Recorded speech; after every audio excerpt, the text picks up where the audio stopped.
क्या Students,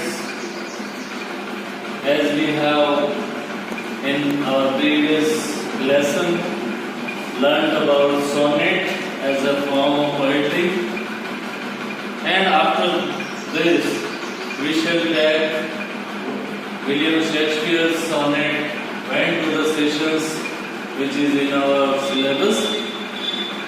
So when we read Shakespearean sonnet, which we have seen in the previous chapter, previous class, Shakespearean sonnet has 3 quatrains and which is that is followed by a couplet. So here is Went to the Sessions.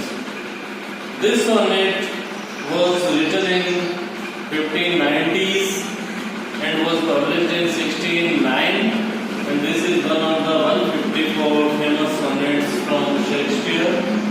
And here he is addressing, or rather we will say reminiscing and remembering his friend,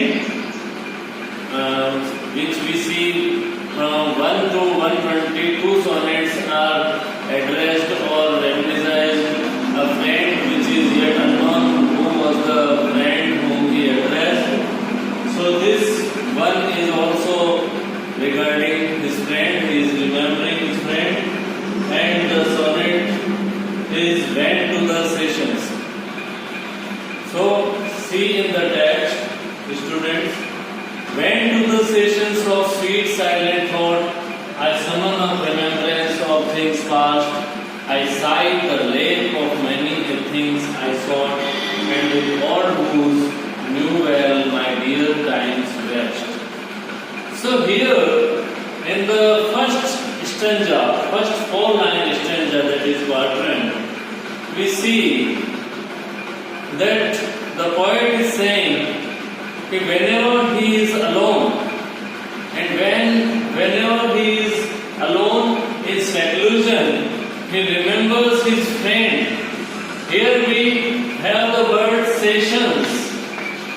Sessions is a word from the courts. In courts we have sessions. So here sessions means that period of time when he remembers and he summons up. Again the word summon up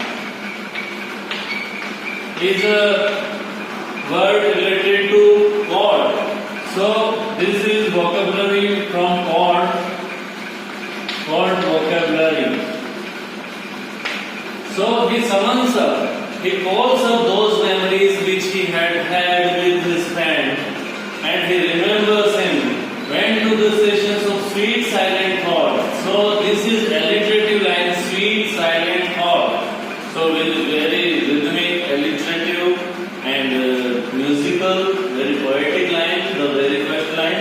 Went to the sessions of sweet silent thought, I summon up remembrance of things past.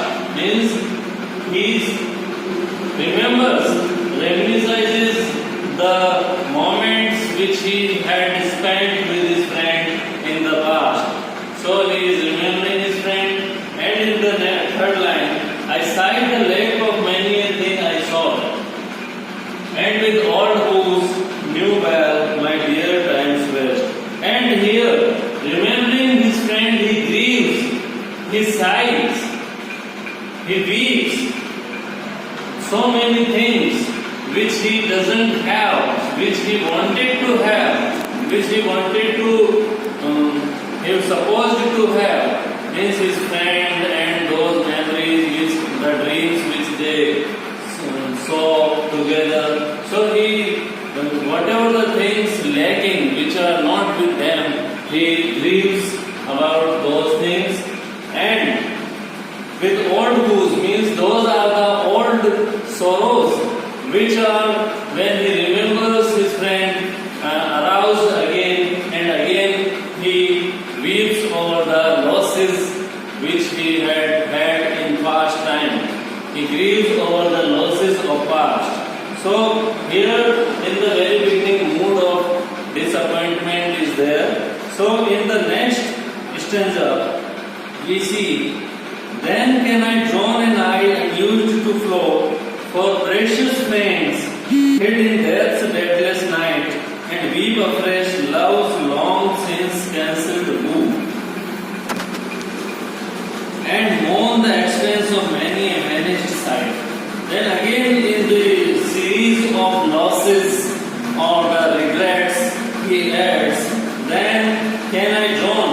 And when he remembers his friend and when he thinks about the losses of the past, he says that I grieve over them and I weep over them and I sigh over them, and tears flow from his eyes out of sorrow of the losses of the past, and his eyes begin to flow, which are generally unused to flow. For precious friends hid in death's deathless night, remembering those precious friends who are now no more in this world, and they are hidden in the death's deathless night. Means death is just like a night which is all dark and gloomy and despondent, where his friends are lost, and he says in this metaphor, death's deathless night means death has no date and it is dark like a night, and the friends, they are hid, means they are lost, they are died in the end. Those friends who have died, he grieves over them, remembers them, and weep afresh love's long since cancelled woo. In the series of the losses, there is a loss of love as well. This is another theme of the poem, loss of love. Means, and he remembers the loss of love and weep over the past loss of love. Again, the losses are remembered and he weeps over them and mourn the expense of many a vanished sight. And he wails, mourns. Here see the words mourn, wail, weep. These words again and again foreground the grief. They foreground the grief which the poet has. Grief of losing the vanished sights, so many things they had seen, but now they don't see them, the friends, the things, the love which he used to see, but now all the things have vanished, disappeared from his life, and he is weeping over those vanished sights. Then he says, then can I grieve at grievances foregone, and heavily from wood to wood tell over the sad account of woe beyond mourn, which I knew pay as if not paid before. Again, the mood of despair continues, the mood of grief continues, and he says that over these losses I grieve of the grievances foregone. Those complaints which have been fought with him for so many years, still there are complaints, and he grieves over them, and heavily from wood to wood tell over, and he says that I tell those losses, those griefs, wood to wood, again and again I tell about those griefs, those losses, and I remember those losses, and again weep or wail over these things. The sad account of woe beyond mourn, which I knew pay as if not paid before. Here is a metaphor from the world of commerce. Account is a word from commerce, and he says that the account of the losses is still unpaid, and I again and again try to pay the old debts. The old debts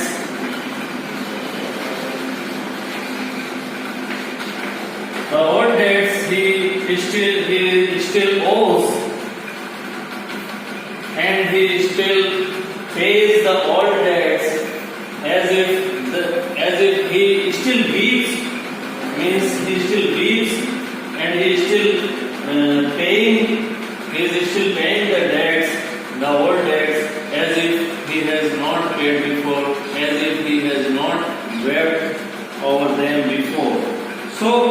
Still, till the line 12, the mood of despair and loss and despondency and grief carries over. And from here, in the line 13, we see Volta, the turn of mood and thought, which we have seen in the previous class. Volta is there in line 13. In line 13, he says, but if the while, the word but is very significant here, but suggests a turn of mood. So the mood of despair and disappointment does seem to change in line 13. But if the while I think of thee, my friend, my all losses are restored and sorrows end. So we see, he says, he addresses his friend and says that whenever I think about thee, whenever I remember you, my own losses which I have listed in these 12 lines, they are restored, my own losses go away, and my sorrows come to an end, and I become quite satisfied when I think about you, and my all losses go away and fly away, and I become again happy remembering you. So here in this poem, we see that the poet remembers his friend, and all the problems come to the solution in the final couplet. This is a Shakespearean sonnet which we have read, and the vocabulary is very good, rhythm is very good, rhyme scheme is Shakespearean rhyme scheme, Shakespearean sonnet rhyme scheme, which we have seen A, B, A, B. You can see in the lines of the rhyming A, B, C, D, C, D, E, F, E, F, and the final lines rhyme G, G. So the problem raised and exposed and plotted in 12 lines get a solution in the final couplet, final 2 lines. So we can understand this sonnet in light of these themes and thoughts which we have tried to tell you.